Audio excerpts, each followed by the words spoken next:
Assalamu alaikum wa rahmatullahi ta'ala wa barakatuh, dear students. This is teacher Adam and this is lesson 74. So today our lesson is on your own, what's in the neighbourhood. On your own, horaan soo dhiganay. On your own waxa weeye qoraal baa lagaa doonayaa inaad samayso adigoo kaga dayanaya tusaale lagu siiyey buuggan markaan raacayna weeye on your own. Laakiin on your own macnaheeda hore usoo sheegay wax badan bay noqon kartaa. Waxaa ka mid ah waa adiga iyo keligaaga iskaaga weeye.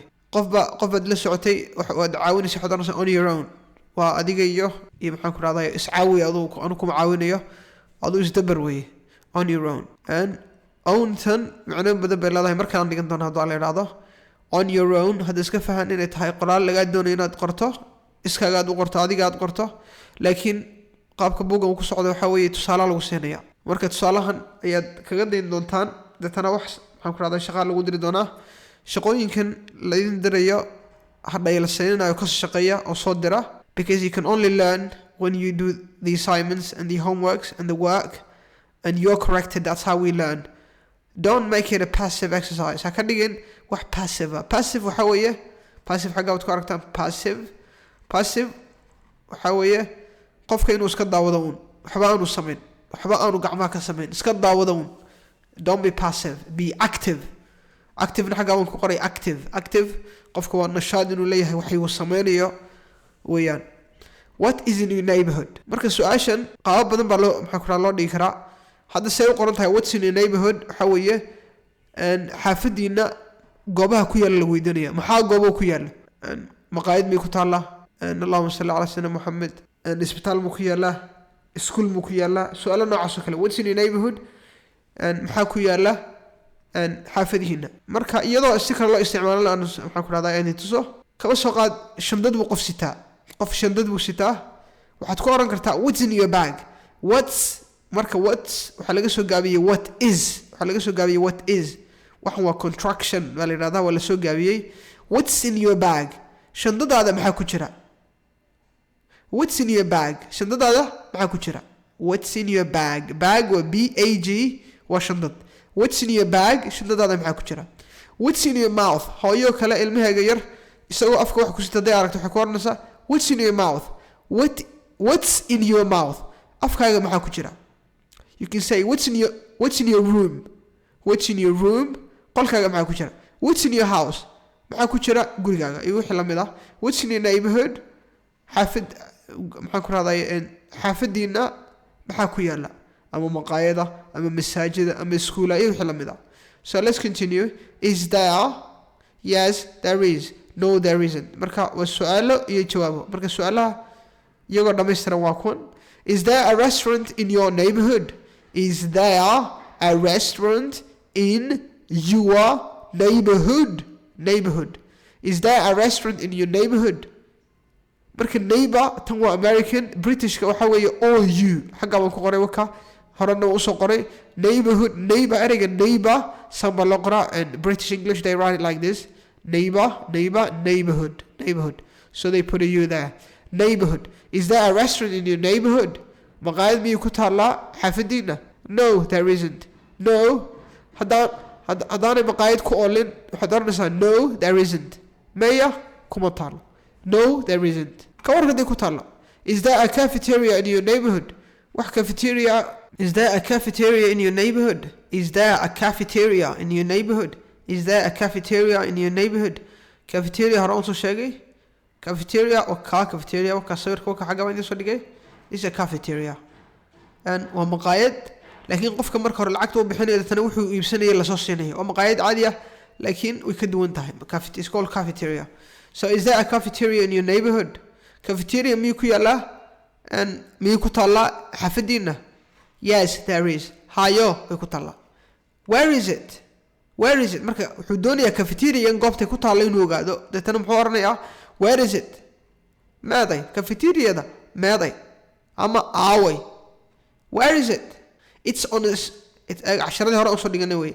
It's on Central Avenue. Cafeteria wuxuu ku yaalaa wadada Central Avenue across from the bank. Bangiga marka laga soo tallaabo wada yar u dhaxaysa marka laga soo tallaabo ayuu cafeteria ku yaalaa. Is there a cafeteria in your neighbourhood? Yes there is. Where is it? It's It's on Central Avenue across from the bank. Draw a simple map of your neighbourhood. waxaad sawirtaa draw a simple map. waxaad sawirtaa qariirad sawir. qariirad maxaa la yidhahdaa? xagga eega waka maapkan waa maapka Afrika weye. maapkan waa maapka Afrika. marka qariirad baa la yidhahdaa. wadanka qariirad wuu lahaan karaa, maap wuu lahaan karaa, qaaradda way lahaan kartaa, adduunka wuu lahaan karaa. marka intoo dhan qariirada way leeyihin. wadan walbana wuu leeyahay, qaaradda walba way leedahay, adduunka oo dhanna maap baa jira ama qariirad baa jirta. Draw a simple map iska simple, iska basiida, simple oo basiid, iska basiida aan adkayn sawir of your neighborhood oo xaafadiina marka qariirad yar u samee, map yar u samee. With another student, adiga iyo arday kale, ask and answer questions. weydii and answer questions. su'aalahana ka jawaab about your neighborhoods. xaafadihiina su'aalo ku saabsan ka jawaaba. وسؤال qaabkan oo kale. Is there a cafeteria in your neighborhood? Is there a restaurant in your neighborhood? Is there a mosque in your neighborhood? Is there a hospital in your neighborhood? Is there a barber in your neighborhood? Something like that. And then you answer. If there's a cafeteria in your neighborhood, you say yes, there is. If there's no cafeteria in your neighborhood, you say no, there isn't. Actually, a very simple exercise that they want you to do. So there's a reason why they say on your own. What they meant was that you draw a simple map of your neighborhood with another student, with your friend maybe, and then you ask yourself questions and answers about your neighborhoods. Some places you can talk about. Some places. Place or mel. Places or melo. Some places melo marka some waa qaar. Some places melo qaar you can talk about. kuwaasoo aad ka hadli karto. waan soo wada dhiganay iyagoo dhan badankooga. Bakery, bank, barbershop, bookstore, bus station, cafeteria, church waa kaniisad. masaajidda maxaa la yidhahdaa? casharaha hore kusoo dhiganay laakiin haddayna xasuusan halkaa weye mosque. mosque, clinic, department store, drug store, fire station, gas station wuxuu la mid yahay petrol station. waa kaalin shidaal weye oo gawaadhida ay shidaalka shubtaan. marka gas waxaa laga soo gaabiyaa gasoline. gas station, gas waxaa laga soo gaabiyay gasoline. marka xagga waan ku qoray gasoline.